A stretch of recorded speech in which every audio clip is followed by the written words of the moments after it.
briefly pick up on a little bit of what Alan was saying. Really, we've spent most of the last year in Rochdale looking at the local sort of situation really as related to Rochdale and its connection to the slave industry, slave trade.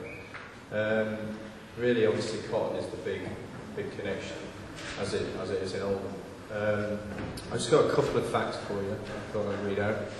70% of all the raw material fueling the Industrial Revolution was slave-grown cotton. And of that 70%, then 16% of all UK jobs were dependent on slave-grown cotton. This was at the time of the American Civil War. So it gives you an idea of how important financially slavery was to the British economy.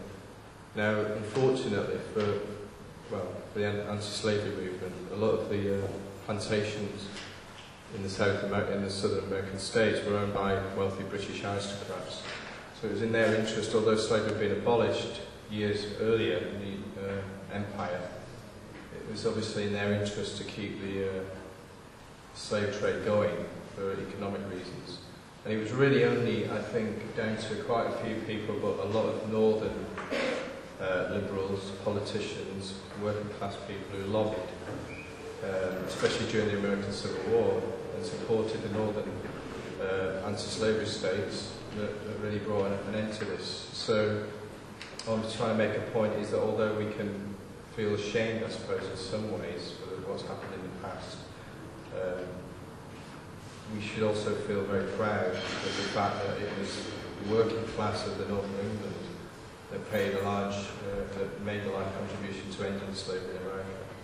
I mean, I think, I don't know a lot about Oldham, to be honest, because obviously I haven't really looked into Oldham's history, but I think in Rochdale particularly, we are proud of some of the sort of suffering that happened in the name of liberation. So although lots of people were suffering during the cotton famine because of the cotton embargo in the American Civil War, there was still huge support for the northern states. And there's, I mean, I've brought a couple of things here to read out, but there's lots of editorials in the local papers. There was a big support for the anti-slavery movement in Rochdale, and that was mainly kind of driven by the local politics, the local religions, non-conformist religions. The co-op, obviously starting in Rochdale, was a big contributor to that very anti-slavery movement, co-op movement. Some of that bears out today with the fair trade and all the other initiatives that are going on to end current slavery.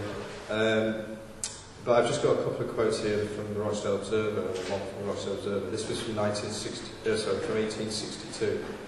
It's the beginning of the American Civil War, really, when the cotton famine just started to kind of take a grip of Lancashire.